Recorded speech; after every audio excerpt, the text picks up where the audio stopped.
Welcome to the Info Drop, the channel where we break down complex ideas and make them easy to understand. Today, we're diving into a topic that's already shaping our world in ways you probably experience every single day: machine learning. You may not realize it, but machine learning is everywhere around you. It's how Netflix recommends what you should watch next, how Google Maps predicts traffic, how your phone's camera enhances pictures, and even how tools like ChatGPT are able to generate human-like responses. Whether you're ordering food online, shopping on Amazon, or scrolling through social media, machine learning is quietly working in the background to make those experiences smarter, faster, and more personal. But what exactly is machine learning?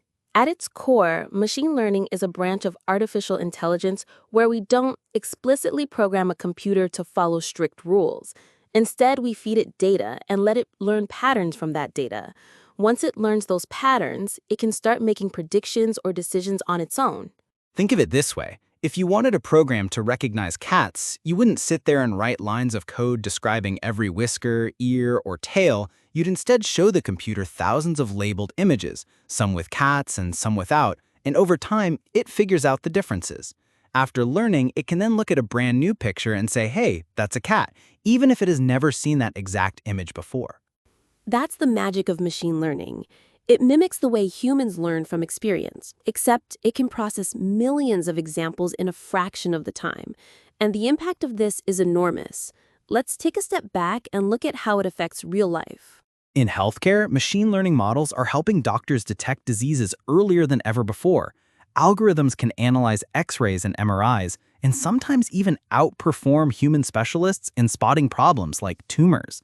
In finance, banks use ML to catch fraudulent transactions in real time, protecting both customers and institutions. In transportation, it's the foundation of self-driving cars. Even the small conveniences we take for granted, like your email inbox automatically separating spam from important messages, are powered by machine learning. This isn't just about convenience. In some cases, it's saving lives. Predictive systems in hospitals, disaster forecasting tools, and precision medicine all exist today because of machine learning. And we're only scratching the surface of what's possible. So, how does it all work under the hood? Machine learning can be broken down into a few main types. The first is supervised learning.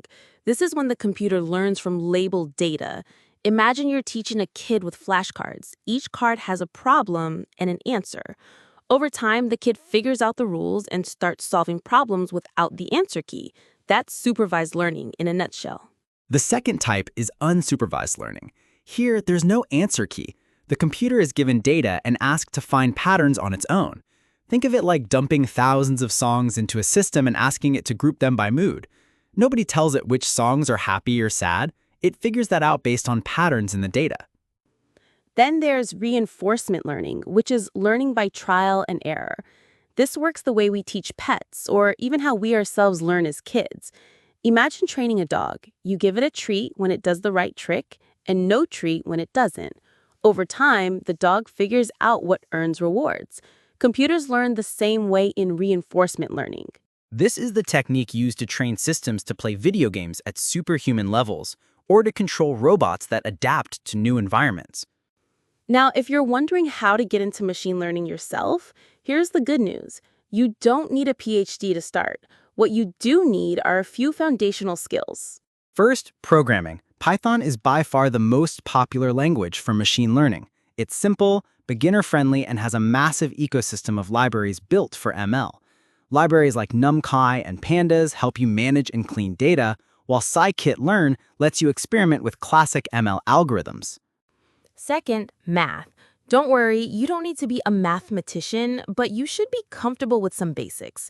Linear algebra, which deals with vectors and matrices, is key for understanding how algorithms process data.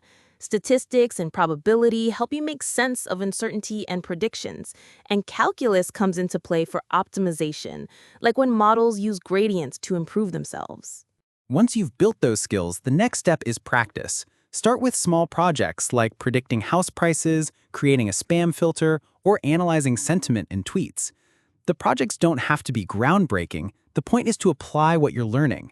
As you progress, you can move into frameworks like TensorFlow and PyTorch, which power more advanced applications like deep learning and neural networks. Speaking of deep learning, that's where things get really exciting.